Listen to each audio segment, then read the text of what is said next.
फक्त व्हिडिओ काढून राहिला मला पण माहिती पाहिजे. आज कसला पेपर आहे 10वीचा? 10वीचा नाही दादा, नाही का? 27ला आहे. दादा म्हणजे सुरुवातीपासून दिलवर सिंग दादा होते जनसंघाच्या टायमापासून एकदम या समाजासाठी या सातपुड्यामध्ये एकदम रात्र असेल दिवस असेल समाजासाठी एकसारखे फिरत राहिले. तर दादा थोडंसं मला समाजाला समजायला पाहिजे, संस्थांचं बाबतीत असेल, हे थोडं शिक्षणाचं बाबतीत असेल ते सांगून दाखवावा दादा. वाणे दादा, आपल्या सातपुड्यांमध्ये स्वातंत्र्यपूर्व काळामध्ये मेवाशी संस्थान होते. काही संस्थान नाईकांचे होते, काही संस्थान पाडवींचे होते, काही संस्थान वसाव्यांचे होते आणि काही संस्थान हे वळवींचे होते. यात वळवीचे जे संस्थान आहे सगळ्यात प्रमुख मोठं संस्थान म्हणजे गव्हाळी संस्थान. खरं तर त्याला रायसिंगपूर म्हणून सुद्धा म्हटलं जातं. हे जे संस्थान आहे रायसिंगपूर संस्थान याचं नाव पडलं कारण त्याचे जे प्रमुख होते रायसिंग वळवी होते आणि त्यांच्या नावावरून गव्हाळीच्या ऐवजी त्या संस्थानला रायसिंगपूर संस्थान असं म्हटलं गेलं. या संस्थानाचा विस्तार जर आपण बघितला तर याच्या दक्षिणेला चिखली म्हणजे गंगठा चिखली हे स्टेट होतं, उत्तरेला काठी स्टेट होतं, काठी आणि राजपिपला, त्याच्यानंतर पश्चिमेला सातबारा, पूर्वेला कुकरमुंडा आणि नाला, असा ह्या एवढा मोठा विस्तार जो अतिशय सपाटीचा भाग आहे. याच्यात पहाडी भाग खूप कमी आहे.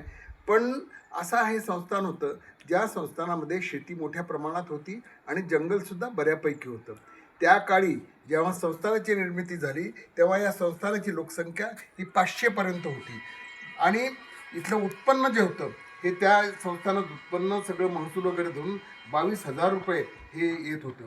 तसं या सगळ्या संस्थानाचा कारभार हा वळवी कुटुंबच बघत होते. रायसिंग वळवी हे त्याचे प्रमुख होते. पूर्वी हे संस्थान पूर्वी वळवी जे होते हे राजपिपलाच्या राजाचे मंडलिक होते. सन 1763 ते 1818 या काळामध्ये गायकवाड यांनी राजपिपला संस्थानात असलेल्यांचा पराभव केला आणि त्यामुळे त्यांच्या या सगळ्या याच्यात गाठीभेटीमध्ये उलथापालथ झाली. खरं तर हे अतिशय श्रीमंत संस्थान. यांचं नंदुरबारमध्ये सुद्धा खूप मोठा बंगला होता.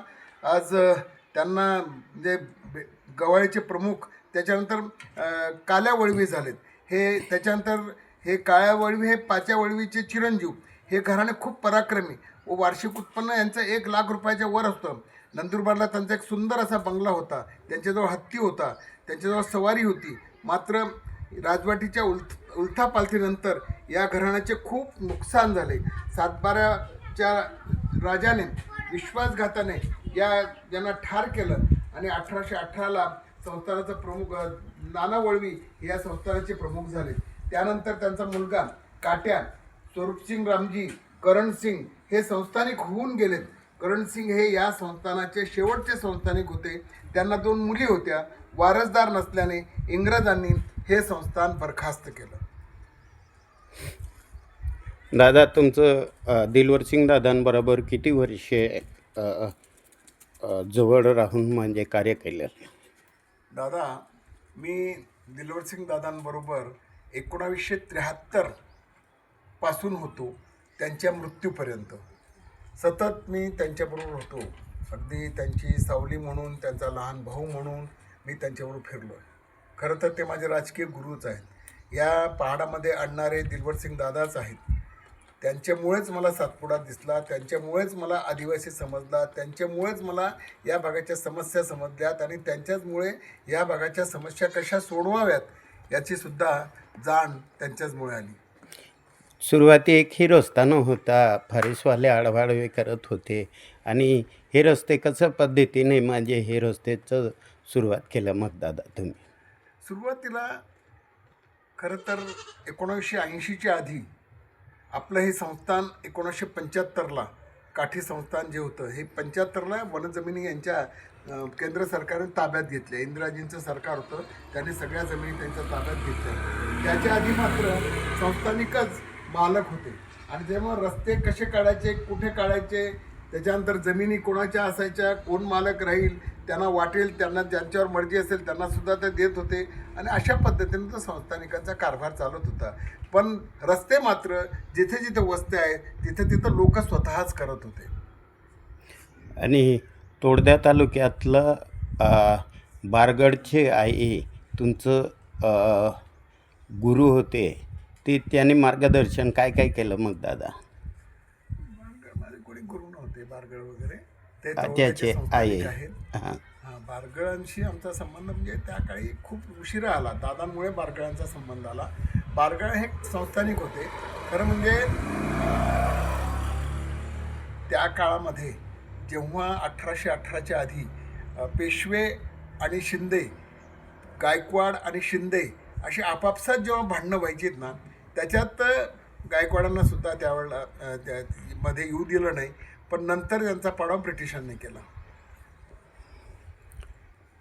आणि शहादा तालुक्यातलं म्हणजे हे आताच आपण इथे चर्चा केलं, दादा तिथेच राहायचे आहे. हा युद्ध झाला होता तो कोणता विसरून गेलं मी, म्हणजे हे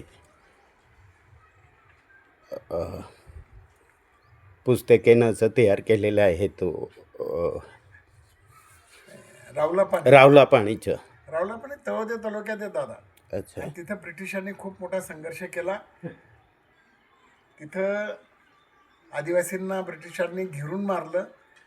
जसं अमृतसरच्या जलियनवाला बागेमध्ये त्या ठिकाणी कॅप्टन डायरने बागेत बसलेल्या लोकांना मारलं, तसंच त्याच प्रकारे इथं कॅप्टन ड्युमेन होता. त्याने आदिवासींना जे भक्तीत करत होते, जे आपधर्मीय होते, ज्यांच्या हातात कुठली शस्त्र नव्हती, अशा सगळ्यांचा त्याने अशा पद्धतीनं तिथं गोळीबार करून त्यांना ठार केलं. दादा इतकं आदिवासी समाजामध्ये तुम्ही या नंदुरबार जिल्ह्याचा धुळे जिल्हा असताना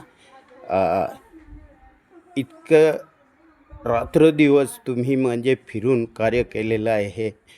हे सर्व आदिवासी समाज आहे हा पाया पडून आज बी एक आदर्श म्हणून म्हणजे आमचं तोडागोड्यातला फिरणारा कांतीलाल टाटिया हे खरं आमचं दैवत आहे असं हा आदिवासी समाज सांगता आहे. का बरं सांगत असेल दादा? मी काय सांगू, त्यांचं प्रेम आहे, त्यांना वाटतं ते सांगत असते. पण मला हे देवची कल्पना नाही. मी सुद्धा सामान्य माणूस आहे आणि सगळ्यांबरोबर राहणं, अडल्या नडल्याला मदत करणं हीच आपली सगळ्यात मोठी कमाई आहे आणि हेच मोठं आपलं कर्तव्य आहे. आणि गुलामबाबाचं जे आहे ते विचारसरणी आपल्या हृदयात आहे असं आदिवासी समाज सांगता आहे. का सांगता आहे? गुलामबाबांचा इतिहास हा स्वातंत्र्यपूर्व काळात होता. स्वातंत्र्यपूर्व काळामध्ये आदिवासी समाज अतिशय अशिक्षित होता. ब्रिटिशांनी या समाजाला चोर दरोडेखोर म्हणून त्यांना मांडलं होतं. यांच्यासाठी वेगळे कायदे होते. ब्रिटिशांनी आदिवासी समाज जंगलात राहणारा, ज्याची जंगलाची मालकी ही आदिवासींची होती, त्या ब्रिटिश सरकारने जंगलाची मालकीसुद्धा सरकारी केल्याने आदिवासी समाज त्यांच्यावर खूप नाराज होता. मुळातच आदिवासी समाज हा स्वाभिमानी समाज आहे आणि म्हणून कोणाचं ते अशा प्रकारचं त्यांच्यावरचं राज्य ते मानून घेत नाही. तो पारतंत्र्यात राहू इच्छित नाही, शकत नाही. त्या काळामध्ये समाज हा व्यसनी होता. कौटुंबिक जी रचना होती ती पूर्णपणे ती कौटुंबिक रचना ही ज्याला आपण म्हणूयात की ती विस्कळीत झालेली होती. दारूमुळे, व्यसनाधीन झाल्यामुळे नातीगोती समाज विसरायला लागला. आणि अशा काळामध्ये समाजाची ही स्थिती पाहता समाजाला इतर समाज हे बरोबरीचा वागणूक देत नव्हते. त्याचा खूप गुलामबाबांवर वेगळा परिणाम झाला. त्यांना खूप दुःख झालं आणि त्यांनी आपला समाज सगळ्यांच्या बरोबरीने आला पाहिजे, त्याच्यासाठी काय करता येईल म्हणून त्यांनी विचार केला, मंथन केलं आणि मग त्यांनी एक विचार समाजापुढे मांडला. खरं तर गुलाम महाराज हे आदिवासी समाजासाठी खूप मोठा आदर्श आहे. गुलाम महाराज शाळेत कधीच गेले नाही, परंतु समाजाची नस त्यांना माहीत होती आणि म्हणून त्यांनी जोपर्यंत समाज हा व्यसनाधीनपासून मुक्त होत नाही तोपर्यंत समाजाला चांगले दिवस येणार नाही. आणि म्हणून त्यांनी आप मूळ धर्म सतीपती आरतीपूजक समाज याची स्थापना केली. आणि त्याद्वारे त्याने अतिशय छोटे छोटे गोष्टी सांगितल्यात. सकाळी जाताना पाणी घेऊन गेलं पाहिजे, हात पाय स्वच्छ धुतले पाहिजेत, आंघोळ केली पाहिजे, नामस्मरण केलं पाहिजे, कुठल्याही प्रकारचं व्यसन करता कामा नये, कुठल्याही प्रकारचा मांसाहार करता कामा नये. त्याच्यानंतर सगळ्यांशी खरं बोलावं, खोटं बोलू नये, चोरी करू नये, सगळ्यांशी प्रेमाने वागावं. आणि शेवटी दर सोमवारी आरतीला पत्नीने पतीची आरती करावी, आपची आरती करावी, जेणेकरून समाजामध्ये त्या पतीला सुद्धा आपल्या पत्नीबद्दल, त्या पतीला सुद्धा आपल्या संसाराबद्दल, त्या पतीला सुद्धा आपल्या परिवाराबद्दल जागरूकता येईल. अशा प्रकारचं त्यांनी त्या ठिकाणी मांडलं. आणि त्यामुळे तुम्हाला सांगतो की एक समाज त्यावेळेला घडायचा प्रयत्न झाला. आणि त्यावेळेला त्यांनी हा समाज अशा प्रकारे केल्यामुळं खूप मोठ्या प्रमाणात जागृती निर्माण झाली. आणि तुम्हाला सांगतो त्या काळामध्ये पारशांकडे दारूचे गुत्ते होते. दारूचे गुत्ते ओस पडायला लागले. सरकारला पण आश्चर्य वाटलं. त्या काळामध्ये लोक सोमवारी आंघोळ करून आणि आरतीला जात असत. मोरवडला लाखोंच्या संख्येने आरतीला आदिवासी समाज जात होता. त्या काळातची ती रचना, त्या काळातला त्यांचा प्रभाव, अगदी मी म्हणणारे सुद्धा ना आमू आदिवासी, आमू का होरो सोडणार, आमू तो दारू होरो तो पिणारच, असे म्हणणारे सुद्धा बाबांच्या प्रभावात आलेत. म्हणजे ते दारू सोडत होते. अशा पद्धतीनं समाजाची रचना, खरं तर पंचतत्व त्यांनी त्यांच्या याच्यात होते.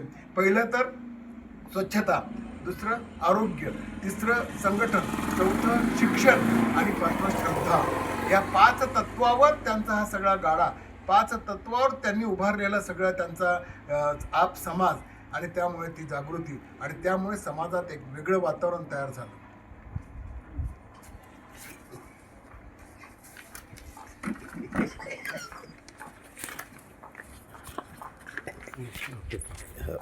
राम राम.